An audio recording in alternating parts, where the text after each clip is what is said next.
Trauma Awareness Month. I'm Lindsay Weaver, State Health Commissioner, and I'm here with two colleagues, two friends, and two members of our Trauma Care Commission, Dr. Eric Stride and Dr. Matt Linman. Thanks for being here with me, guys. So we, as you can probably see, are in a trauma bay, and we're here at Eskenazi Hospital to talk about Trauma Awareness Month and the importance of trauma readiness and promotion around safety. So, Dr. Stride, tell me, why is Trauma Awareness Month so important? Well, you may know that injury is a leading cause of death in all ages up to about age 45, so both adults and children. And although people often survive injuries, they may have some degree of disability. So between death and disability, injury is a leading cause of years of productive life lost in the state of Indiana, and that has a big impact on our communities. And so it's important that we can try to not only highlight the resources necessary to take care of trauma patients, but also efforts to reduce those injuries in the first place and avoid those injuries and deaths that may be preventable. Yeah, so trauma is the great equalizer, right? It can happen to anybody at any time, but there are ways to do the best you can to prevent it, or at least prevent serious harm. So Dr. Lehman, can you tell me some ways people can prevent trauma? There are lots of ways. Thanks for this question. Yeah. A lot of it comes depending on sort of what age group we're talking about. The world that I live in the pediatric world, it's about making a home safe. It's about making sure if you have a firearm, it's stored safely. It's thinking through how your child is put in your car. You know, are they in a car seat? Are they restrained appropriately? It's making sure that teenager understands the consequences of what some of the actions that they take might have. And then when we get into our older age groups, falls are a huge component of death and morbidity in our elderly population. So it's understanding those in-home risks that may be around and trying to mitigate those risks the best that folks can.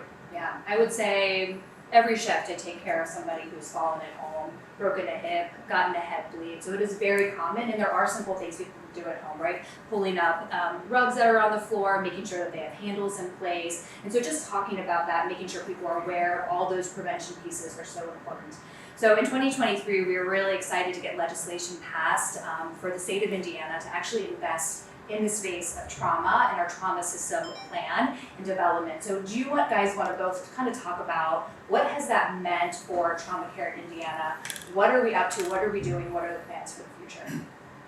Yeah, the development of the trauma system is really the result of probably more than 20 years of work by a lot of folks that preceded us. But having a trauma system in place for the state of Indiana is a big step forward. And part of that is the plan and the organization to create an inclusive trauma system so that everybody, no matter where you live in the state of Indiana, has access to trauma care, so they get the right care in the right place, and importantly at the right time, so that they're not too far away from a hospital that has the resources to take care of them.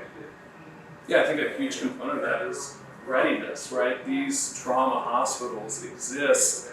They've got to keep the lights on, they've got to be prepared with the right personnel, and it's understanding where injury occurs and understanding what needs each part of our state require, and then it's really integrating those hospitals into a cohesive system that will make outcomes better.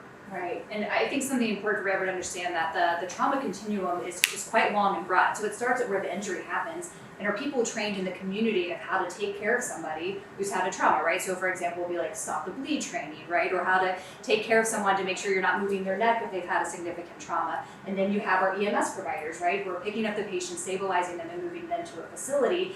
And sometimes they might go to a hospital that doesn't have all the resources and you guys, the amazing trauma surgeons, to be able to fully take care of them. And so then we have to move that patient. So then you're engaging EMS again, a second hospital, of course, people who are taking care of the person in the hospital, and then rehabilitation afterwards. So there's a lot of people in the system to organize. And back to Dr. Stride's point, we want everyone to be taking care of the person at the right time, at the right place, with the right people, with the right equipment. And it takes, you can see this room, it takes a lot to be able to fully take care of somebody because they could have all sorts of injuries.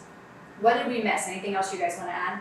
Well, I was going to say a huge component of that system is education, and a lot of the dollars that have been put forward by our legislature to create this system has really been put forward to educating not only people in trauma centers, but in hospitals throughout the state.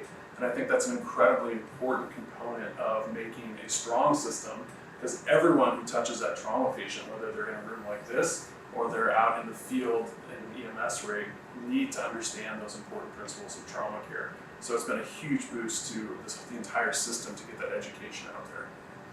And I think it's important to recognize that this is still a work in progress. Even though we have a lot of resources available in a place like this, these resources aren't available everywhere. Indiana is a big state. I think it's around 7 million people, over 36,000 square miles. And there is still somewhat of a patchwork of resources available, particularly in rural areas.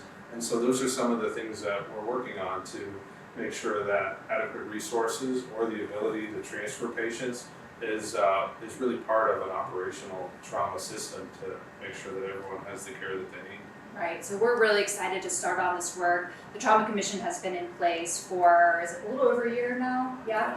And have already implemented some really great solutions to bring that trauma education into our rural communities, make sure that we have the right data so we can show it's working, and then really work on that organization between all the different hospitals and all the different sectors that I talked about at every single level. That does take funding, so we're so thankful to the legislators for providing funding, and then of course organization and our team at the Department of Health, our trauma and injury team, who helps keep us all organized, provides the data, cleans the data, and gets it moving for us. So thank you guys so much for your time. I appreciate you having me out here, and we'll see you guys next time.